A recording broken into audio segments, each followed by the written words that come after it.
Terrace garden में आप kitchen garden कर सकते हैं।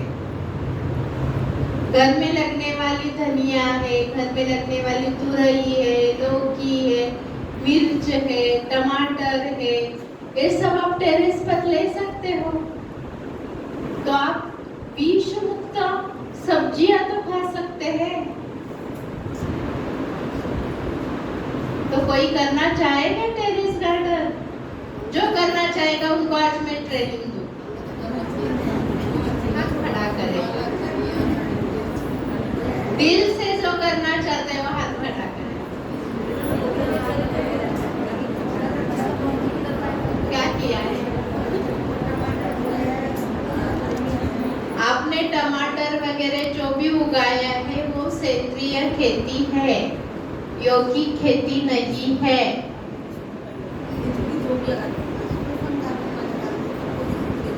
योग लगाना माना आपने उस बीज को बाबा के कमरे में रखा था,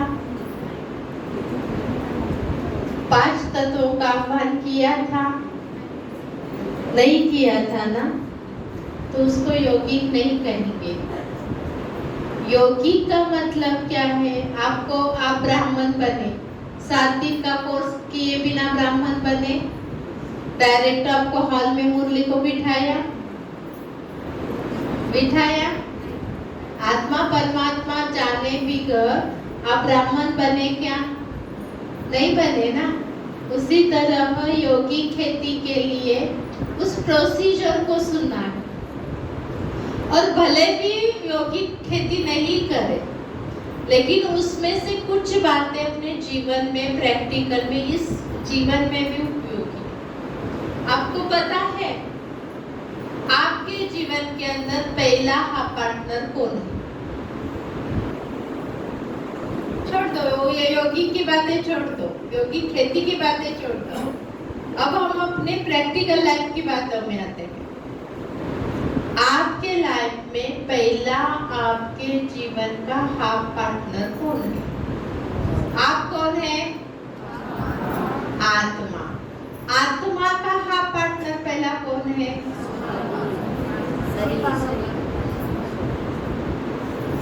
परमात्मा सेकंड नंबर का हाफ पार्टनर है। शिव बाबा माना ही परमात्मा, परमात्मा माना ही शिव बाबा। तो ये शरीर हमारा पहले हाफ पार्टनर है। शरीर मिला तो बाबा मिला ना, शरीर नहीं मिलता तो बाबा की फीलिंग कैसे आती? शरीर नहीं मिलता तो बाबा की महसूसता कैसे होती? बाबा का प्यार का अनुभव कैसे करते? शरीर छूटने से बाबा का अनुभव नहीं हो सकता। इसलिए बाबा मुरली में बताते हैं इस तन को संभालो, ये भी बहुत मूल्यवान है। बोलता है ना मुरली में, या नहीं बोलता है? बोलता है ना। तो इसकी व्याख्या ऐसे है, प्रकृति और आत्मा का जब मिलन हो जाता है, प्रकृति और आत्मा का जब मिलन हो जाता है, तब जीवन रूपी यात्रा चालू हो जाती है। जिस मोड़ पर दोनों अलग अलग हो जाते हैं, वहां पे हमारी जीवन रूपी यात्रा खत्म हो जाती है। तो पहला गहरा रिश्ता हमारा किससे है? प्रकृति से है, आदि से लेके अंत तक, सतयुग से लेके संगम युग तक। इस प्रकृति ने हमें सुख दिया है। हम 10% दुख भोगते हैं, बाकी 90% सुख भोगते, क्योंकि 2-3 जन्म में ही हमने दुख भोगा है। तो देखो प्रकृति हमको कितना सुख देती। आज भी प्रकृति समझो आपका सिर दर्द कर रहा है और दीदी का फोन आया कि ये सेवा है, तो 5 मिनट में सर दर्द कहाँ गायब हो जाता है? आप अनुभवी है ना, गुम हो जाता है ना, क्या नहीं होता है? गुम हो जाता है।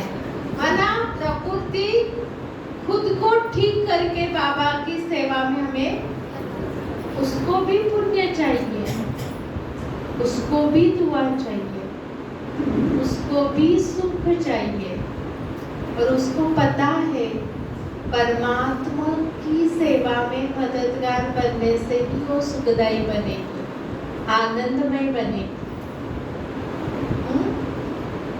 तो इसीलिए हमें 4 बातों पे ध्यान देना है, 4 खजानों में ध्यान देना है। कौन से खजाने 4 है बताओ? जो गुण भी है, जो शक्ति भी है, और खजाने हैं।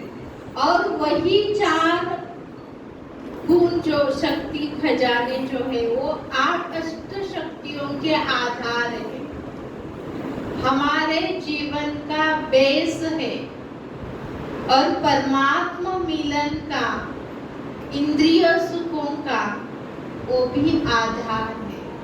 तो ऐसे हमें 4 जो गुण है बढ़ने से शक्ति में रूपांतरित होते हैं, और फिर वो खजाना बन जाता है। पता है आपको कौन से ऐसे गुण हैं? और उन 4 बातों पर हम ध्यान देंगे तो संपन्न और संपूर्णता की ओर हम बढ़ेंगे। तो बताइए, और 4 चीजें नहीं पता? सबसे पहले जो गुण आते हैं, वो कौन सा पहला और कौन सा दूसरा ये नहीं बता सकते। कभी वो पहला हो जाता, कभी वो पहला हो जाता। संकल्प आणि पवित्रता, इसमें हमारे कब शुद्ध संकल्प चले तो पवित्रता बढ़े, और हम बाबा से पवित्रता की शक्ति लेते हैं तो संकल्पों में शुद्धि आती है। तो इसमें हम पहला दूसरा बता सकते हैं, लेकिन इन दोनों के आधार से समय हमारा सफल होता है या समय हमारा बेस्ट होता है। तो बाबा समय गुणपन है, समय शक्तिपन है, और समय खजाना। संकल्प गुण भी है, शक्ति भी है, और खजाना भी है। पवित्रता गुण भी है, बढ़ने से शक्ति होती है, बढ़ने से खजाना होता है। क्लियर हो गई बात? तो पवित्र हो, पहले समझो संकल्प शुद्ध आए, उससे पवित्रता बढ़ी, पवित्रता के कारण समय अच्छा सफल हुआ, और समय सफल हो रहा है या बुरा जा रहा है, उसकी जो महसूसता हो रही है, कैसा महसूस हो रहा है, उस आधार पर हमें परिवर्तन होता है। अच्छा परिवर्तन होगा या बुरा परिवर्तन होगा। तो इन 4 चीजों में ही हमारा पूरा लाइफ